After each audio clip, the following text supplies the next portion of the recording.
Tonga soa eto fandarana Jeanne Forêt Santé aty Canada indray ianao.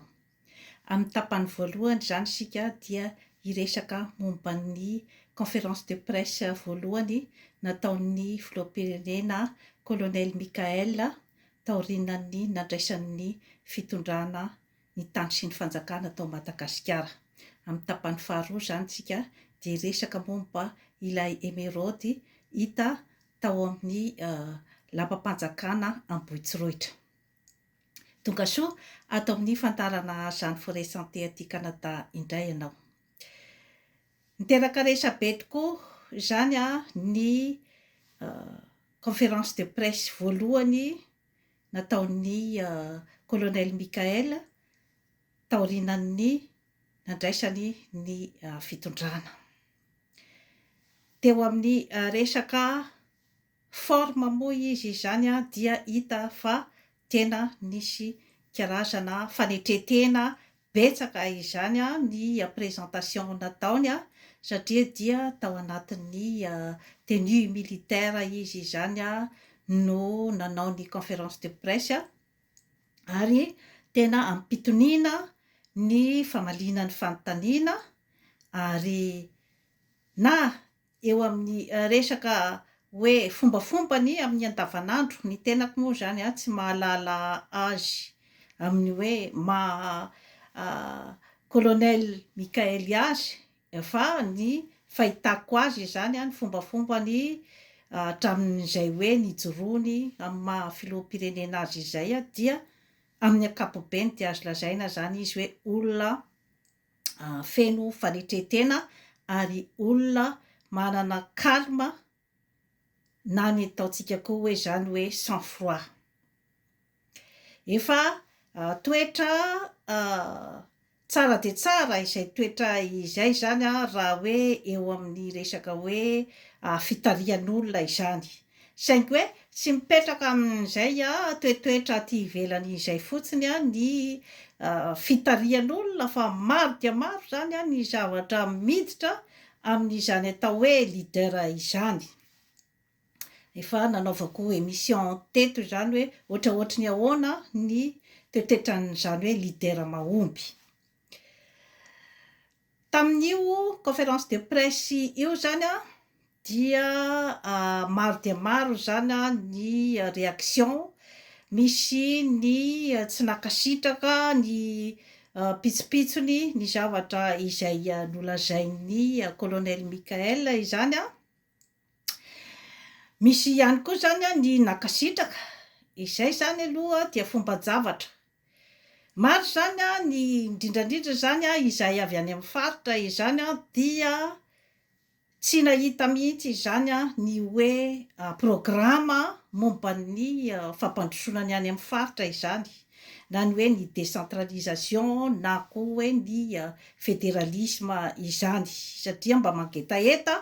an'izay hoe resaka fahaleovantenan'ny faritra izay zany izahay any amin'ny faritra. Teo ihany koa zany ny hoe resaka eo amin'ny fanendrehana ny olona ao amin'ny gouvernemanta sy any amin'ny postany techniciana sy ny sisa zany niteraka resabe koa iny zany ny amin'ny hoe olona izay tsy ankasitrahan'ny ankamaroan'ny olona izany ny mbola ametrahana azy eo satria mbola olon'ny TGV teo aloha izany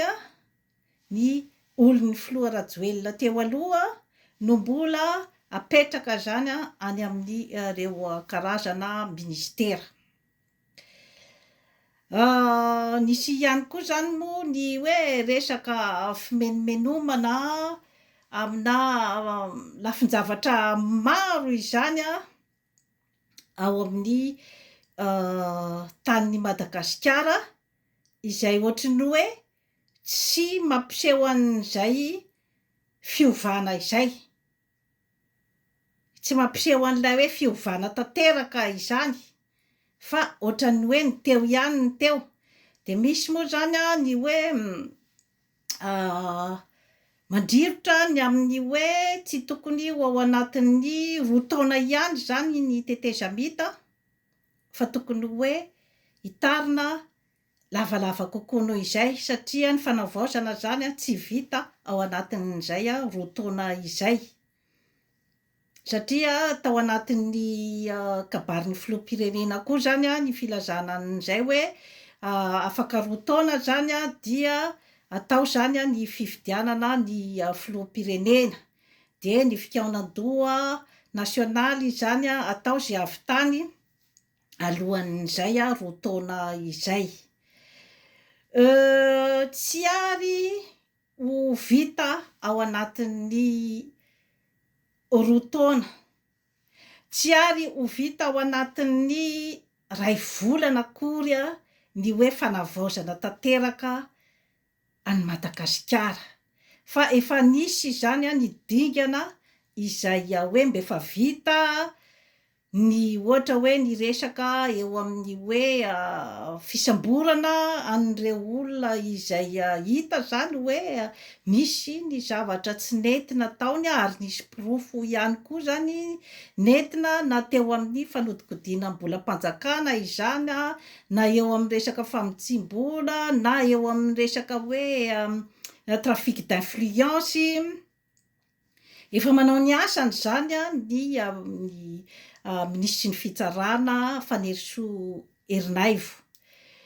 de mba efa hita ihany koa zany hoe misy ihany ny tatitra de temps en temps zany a atao a momban'izay hoe resaka fandiovana izay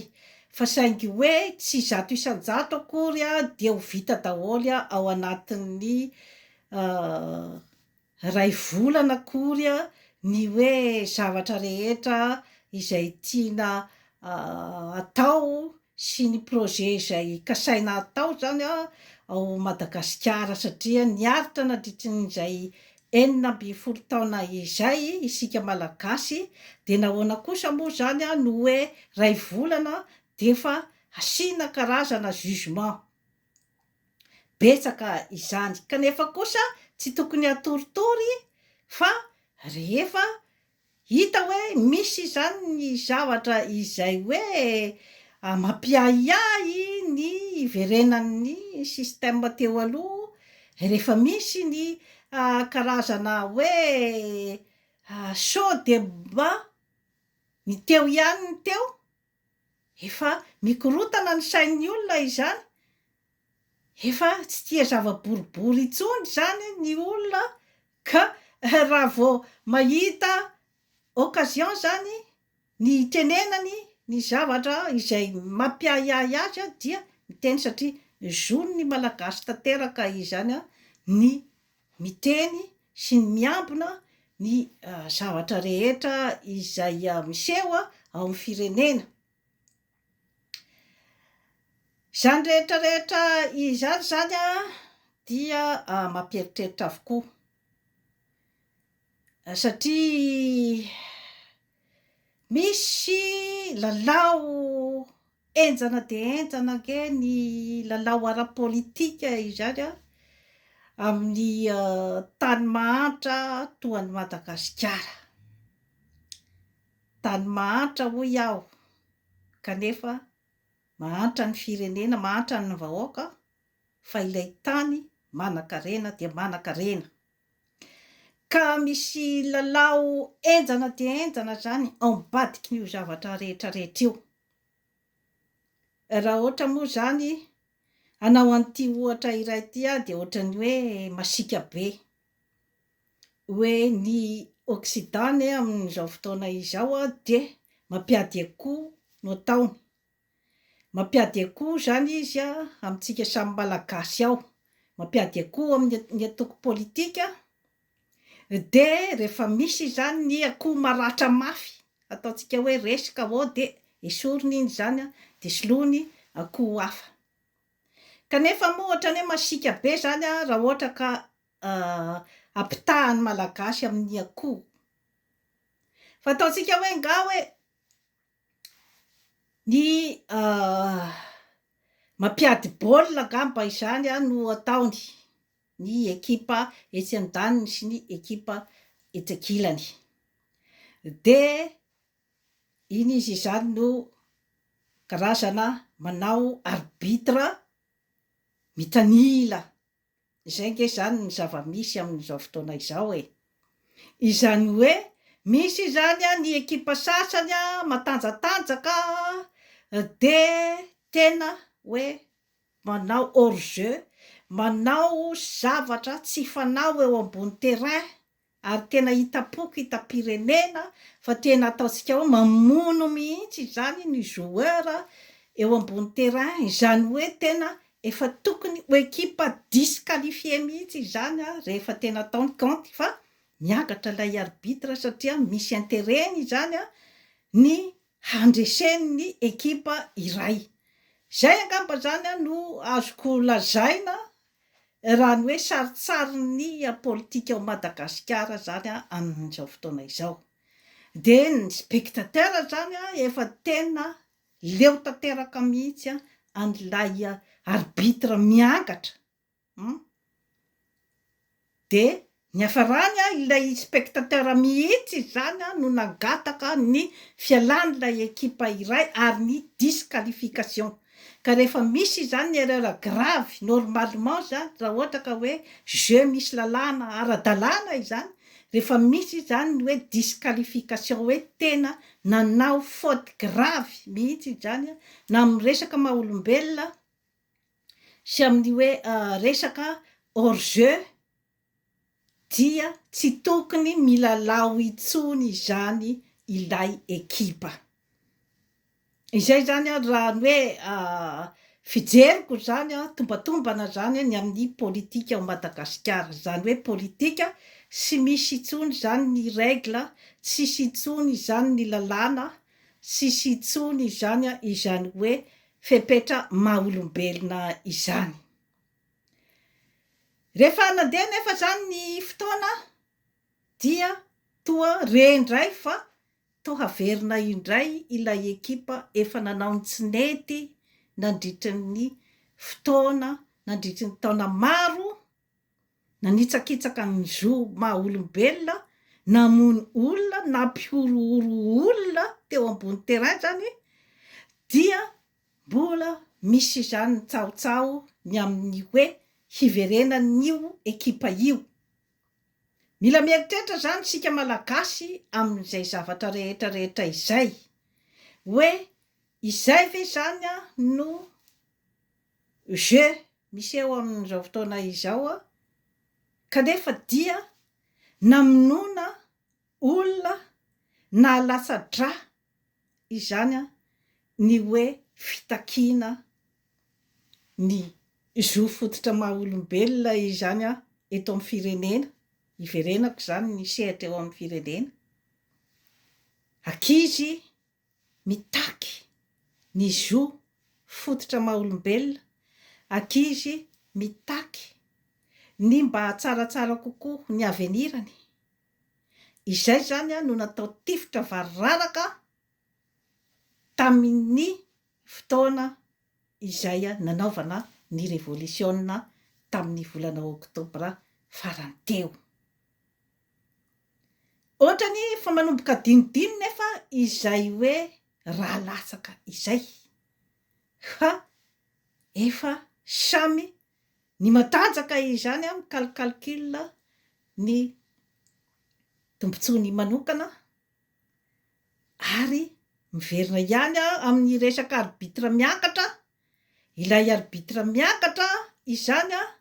no mbola apetrakeo fa sy manova arbitre zany ny malagasy ny amin'ny hoe mila zany arbitre neutre, arbitre manara-dalàna,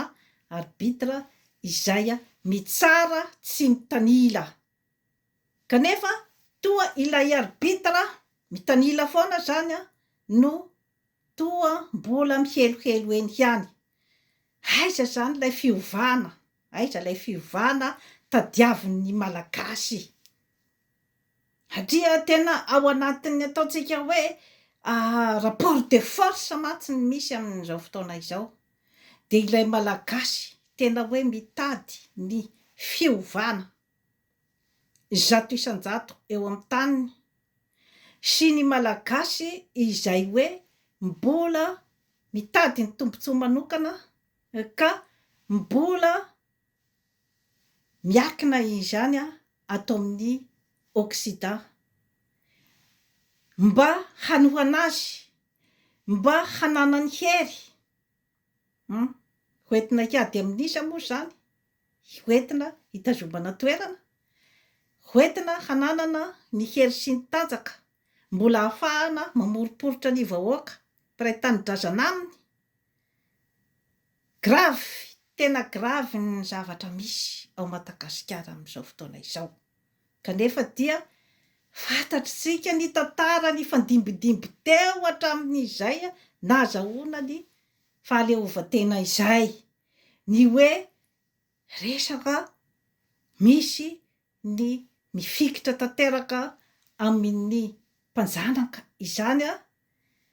omeny ny hery sy ny tanjaka rehetra rehetra izay ahafahany mitondra ny finitany sy ny fanjakana,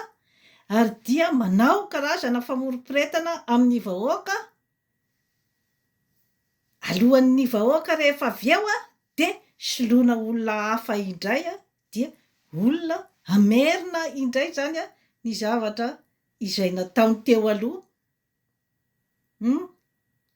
Manahirana be nge ny mieritreritra an'le izy efa sikla firy zany noho ny fadimbidimby ohatran'izay, dia ny afara hatramin'ny fahatrana mangitsokitsoka ho an'ny vahoaka malagasy izany ny afaran'izay fifandimbiasam-pahefana izay. Mieritrereta ry malagasy ka matahotra ny olona zany ankehitriny hoe mbola izay ve zany no mbola iseho amin'izao fotoana izao. Ny valiny isika ihany ny malagasy tsy vaky volo ihany no afaka hanova handeha hatrany amin'ny tena fiovana tena izy, sy ny hoe mbola hanaraka ve ny système teo aloha ihany. Isika ihany ny erany, satria raha ohatra ka apetrakitsika ny mpanao politika fotsiny ny zavatra rehetra rehetra, fantatritsika ngefa ny mpanao politika malagasy dia ny priorité ao aminy zany aloha hatramin'izay dia ny fitazomany ny sezany à n'importe quel prix io zany, na hivarotany tanindrazana io zany na amonoany olona io na hifandramatra amin'ny samy malagasy, dia tsy miemotra amin'izany ny mpanao politika malagasy ankehitriny. Aiza retsika izany, aiza tena mbola lavitra be. Raha ny fahitako ny colonel Mikael zany dia hita ihany izy hoe manana finiavana zany izy amin'izay hoe tena hoe fanovana izay, kanefa tsy vitan'izy irery ny fanovana, fa ny olona manodidina azy tokony hanana an'izay hoe objectif amin'ny tena fanovana marina izay. Ny vahoaka malagasy sy vaky volo koa zany tokony hanaraka ary hanohana azy amin'izay objectif hoe fanovana tanteraka izay. Inona nefa zany ny olana mipetraka, ny olana mipetraka dia ny hoe ohatra tsy fantatritsika malagasy hoe inona marina tokoa ilay tena fiovana tena tadiavintsika, ary ilay ny olona tsirairay zany samy manana ihany koa ny définition-ny ataony hoe fanovana. Misy zany ny hoe fanovana dia fanovana olona, dia izay ihany zany ao anatin'ny sainy hoe rehefa miova zany ny olona dia zay zany no atao hoe fanovana. Misy indray zany ny mieritreritra hoe tsy vitan'ny olona fotsiny no tokony ovana, fa tokony miova ihany koa zany ny rafitra ifampitondrana. Io rafitra io zany mila faritana tsara koa hoe rafitra inona moa zany no tena tadiavintsika malagasy, ary tena hoe lanitsika malagasy tsy vaky volo izany a ny hoe karazana rafitra inona no tadiavintsika izay lay atao hoe teny arana izay a mila atao zany a any amin'ny fikanandoham-pirenena. Misy indray zany a ny hoe mpanaratra eny rano, izy zany tsy manan-kevitra ny amin'ny momban'izany hoe fiovana inona moa zany olona sa rafitra sa inona fa ny azy ny fantany de ny hoe izy tsy maintsy mijabo train rehefa misy zany a ny izay fanjakana mipetraka eo, tsy misy vakiny atido amin'izany fa izy zany a tsy maintsy mijabo train eo a ary matetika izy zany a dia mitondra an'ireo anarana hoe teknisiana. Kanefa ny fialokalofana ambadiky ny hoe teknisiana dia karazana raha-masabomanga ihany rehefa tena dinihana satria efa fotoanan'izao a ny hoe ny malagasy tsirairay izay mahatsiaro tena izany a dia tokony handray anjara amin'ny hoe resaka fanomezana hevitra na ny hoe anjara biriky na ny hoe fanohanana sy ny fiarovana izany a ny fanjakana izay amin'joro eo amin'izao fotoana izao satria na tiantsika na tsy tiantsika dia mbola io aloha no olona izay hoe afaka nandrodana an'izany a fanjakana matanjaka de matanjaka tamin'ny fitondran'izany filoha Andry Nirina Rajoelina izany satria nananany daholo ny hery sy tanjaka rehetra rehetra izay hoe nampijaly vahoaka maro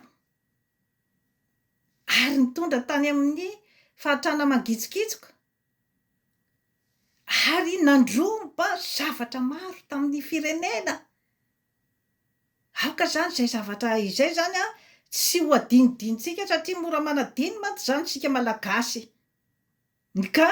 rehefa tonga indray zany a tolotolorana indray zany ny malagasy, tolotolorana indray a ny amin'ny hoe hamerenana ny teo aloha de efa adin'ny malagasy anie ny fahoriana rehetra nahazo azy teo aloha. Zay fandrika rehetra rehetra izay zany a no mila dinihana ary mila fakafakaina satria raha ohatra zany ka ifandrivotra ny malagasy ny amin'ny hoe misy ny olona tsy tokony averina eo intsony, misy dikan'izay zavatra zay satria raha ohatra ka olona izay hita tsara hoe inona ny fomba fiasany teo aloha, ny fomba fiasan'ny fanjakana teo aloha ke de ny hoe hitazomany ny plasiny à n'importe quel prix na amonoana olona io na andefasan'olona any am-ponja na anitsakisahana olona na anaovana tsinotsinona olona dia ny fantany de ny hoe tazona ny plasiny izy ary feno ny paosiny. Raha ohatra zany ka hoe ataotsika hoe fanazavana amin'ny fomba tsotra izany zay zavatra zay ka ny azy anefa nabaribariny efa nabaribariny tsy nisy zavatra nafeniny ange ny hoe règle de jeu nataony teo hatramin'izay tsy nisy tsy nanaraka règle de jeu na lalàna na ny zany hoe resaka maha-olombelona tsy nisy zavatra narahany fa ny objectifany dia tratrany tsara ange ny objectifany sy ny olona rehetra rehetra manodidina azy teo de ny amen'ny paosiny porofon'izany dia millionnaire sy milliardaire daholo ny akabeazan'ny troupy rehetra teo. Ka izay ve zany no mbola tadiavintsika malagasy indray zany averina eo mieritreretisika satria mazava ny azy ny jeune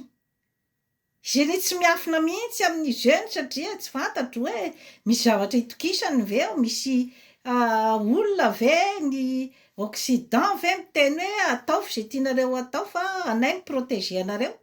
fitaka nefa zany zavatra zany hatramin'izay fitondrana ny fandimby teo zay fitaka ny filazana hoe ao fa protegenay anareo amin'ny zavatra tsy mety ataonareo amin'ny halatra ataonareo satria ny vahoaka dia niteny foana ary dia nandrodana an'izay nanao an'izay jeu rehetrarehetra izay teo nandrodana ny vahoaka ka ny occident koa ny mahalala an'izay fa izay le ataoko hoe fampiadiana koa rehefa misy ny maratra be de esorina de solona hafa indray na tsabotsaboana any lay akoho tena maratra be de averina eo indray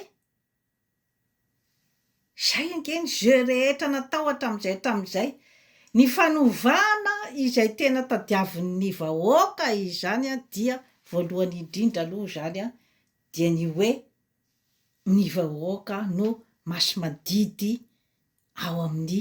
tanindrazany ny tena tadiavin'ny vahoaka de ny hoe